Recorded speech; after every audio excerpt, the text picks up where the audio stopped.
មានទី2នេះគឺជាសេចក្តីរាយការណ៍របស់ខាងម៉ាឡេស៊ីមកវិញទេម៉ាឡេស៊ីមកវិញទេគឺខ្ញុំសូមដកស្រង់ពីសារព័ត៌មានរបស់ម៉ាឡេស៊ីនេះគឺគាត់ប្រើពាក្យ Intel News បាទមានន័យថាព័ត៌មានប្រភេទចារកម្មបាទគាត់ធ្វើព័ត៌មាននេះគឺឲ្យបានដឹងជាសារព័ត៌មានក៏ជាឈ្មោះសារព័ត៌មានមកគាត់ទេបាទយកឈ្មោះឲ្យសង្ហាឲ្យលយណាបាទគឺបើយោងតាមសារព័ត៌មាននេះគឺគាត់ដឹងថាលោកប្រធានាធិបតីសហរដ្ឋអាមេរិកបានអនុម័តយកពន្ធភាគរយ 0% ទៅលើទំនិញមួយចំនួនពីម៉ាឡេស៊ីកម្ពុជានិងថៃដែលជាចំណាត់ការមួយបាទធ្វើឲ្យប្រសើរឡើងវិញជាផ្លូវការដែលបានប្រកាសនៅក្នុងអំឡុងកិច្ចប្រជុំកំពូលរបស់អាស៊ាននៅក្នុងទីក្រុងកូឡាឡំពួរបាទនេះបើយោងតាមសេចក្តីរាយការណ៍របស់សារព័ត៌មាន Detic Finance បានរាយការណ៍ឲ្យសារព័ត៌មាន Intelligence ហ្នឹងគាត់យកមករាយការណ៍ជូនហើយបណ្ដាប្រទេសទាំង3មកតាមសេចក្តីរាយការណ៍គាត់ថាបណ្ដាប្រទេសទាំង3នៅអាស៊ីអាគ្នេយ៍នេះគឺបាទពីមុនមកគឺប្រឈមនឹងពន្ធគយរហូតដល់ 19% បាទហើយក្រោមការរៀបចំថ្មីនេះគឺផលិតផលមួយចំនួននឹងទទួលបានពន្ធ 0% ក្នុងការនាំចូលទៅទីផ្សារសហរដ្ឋអាមេរិកបាទរដ្ឋមន្ត្រីក្រសួងពាណិជ្ជកម្មរបស់ប្រទេសម៉ាឡេស៊ី Tengku Zafrud Aziz លោកអាស៊ីបាននិយាយថាការលើកលែងពន្ធគយនេះគឺនឹងគ្របដណ្ដប់ទៅលើទំនិញមួយចំនួនដូចជាសម្ភារៈដែលបម្រើខាងយន្តហោះខាងអវកាសហើយនឹងផលិតផលថ្នាំពេទ្យផលិតផលពេទ្យណាផលិតផលពេទ្យក៏ដូចជាទំនិញគ្រឿងឧបភោគបរិភោគប្រើប្រាស់មួយចំនួនជាច្រើនដូចជានេះគាត់និយាយពីខាងម៉ាឡេណាគឺផមអយប្រេងដូងកាកាវហើយនឹងជ័រកៅស៊ូជាដើមហើយនៅក្នុងប្រទេសកម្ពុជាមានលីសច្រើនណាស់ខ្ញុំមើលទៅមិនមែនតែប៉ុណ្ណឹងគឺច្រើនមែនតើខ្ញុំមើលបញ្ជីនេះខ្ញុំមើលបញ្យល់អត់ទេមានទាំងផលិតផលកសិកម្មមួយចំនួនទៀតណាបាទឃើញច្រើននៅក្នុងលីសរបស់កម្ពុជាហ្នឹងអញ្ចឹងការរៀបរាប់នេះដោយសារតែសារព័ត៌មានម៉ាឡេស៊ីក៏រៀបរាប់អញ្ចឹងបើសិនជាសារព័ត៌មាននៅក្នុងកម្ពុជាក៏ប្រហែលជារៀបរាប់ឲ្យច្រើនយ៉ាងនោះទីមានច្រើនខ្ញុំឃើញច្រើននៅមើលទៅខ្ញុំមិនអាចយកមកអស់បានកិច្ចព្រមព្រៀងនេះគឺរំពឹងថានេះខាងម៉ាឡេក៏ថាដែររំពឹងថានឹងជួយជំរុញការនាំចេញរបស់ម៉ាឡេស៊ីថែមទៀតនៅក្នុងពេលដែលមានការប្រកួតប្រជែងហើយក៏ធ្វើឲ្យមានទំនាក់ទំនងពាណិជ្ជកម្មជាមួយនឹងសហរដ្ឋអាមេរិកកាន់តែជ្រាលជ្រៅឡើងបាទដោយឡែកប្រទេសឥណ្ឌូនេស៊ីវិញក៏រំពឹងថានឹងទទួលបានផងដែរឥឡូវនេះកំពុងតែចរចាពន្ធគយជាមួយនឹងសហរដ្ឋអាមេរិកសិនបាទអញ្ចឹងឥណ្ឌូនេស៊ីក៏អត់ទាន់បានទេគាត់កំពុងតែចរចាហើយក៏ចង់បាន 0% នឹងលើទំនិញខ្លះដែរតែខ្មែរយើងបានមុនហើយណាបាទគឺ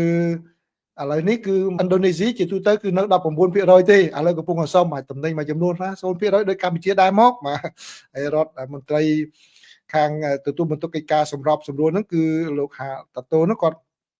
បានបញ្ជាក់ថាគឺទំនងពាណិជ្ជកម្មរវាងប្រទេសទាំងពីរហ្នឹងគឺអាចនឹងចាប់ផ្ដើមឡើងវិញនៃការចរចាបន្ទាប់ពីបានអាក់ខានដោយសារតែការបិទរដ្ឋាភិបាលនៅសហរដ្ឋអាមេរិកបាទហើយខាងមន្ត្រីរបស់ខាងឥណ្ឌូនេស៊ីហ្នឹងក៏បាននិយាយថាការពិភាក្សានេះកំពុងតែដំណើរការទៅមុខបានល្អហើយសង្ឃឹមថានឹងបញ្ចប់នៅក្នុងរយៈពេល2ឬ3សប្តាហ៍ខាងមុខទៀតការពិភាក្សាគ្នានេះគឺវាសំពេលគ្នាជាមួយនឹងការចរចាយ៉ាងតឹងតែងនៅក្នុងពេលនេះហើយនឹងមានកិច្ចការមួយចំនួនដែលនឹងបញ្ចប់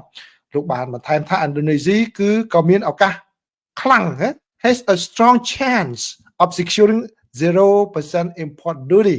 បាទគាត់ថាមាន strong chance នៅក្នុងការទទួលបាននៅពន្ធគយដែលនាំចូលនឹង 0% ដែរគាត់សង្ឃឹមដែរហើយនឹងការតំណែងមួយចំនួនថែមទៀត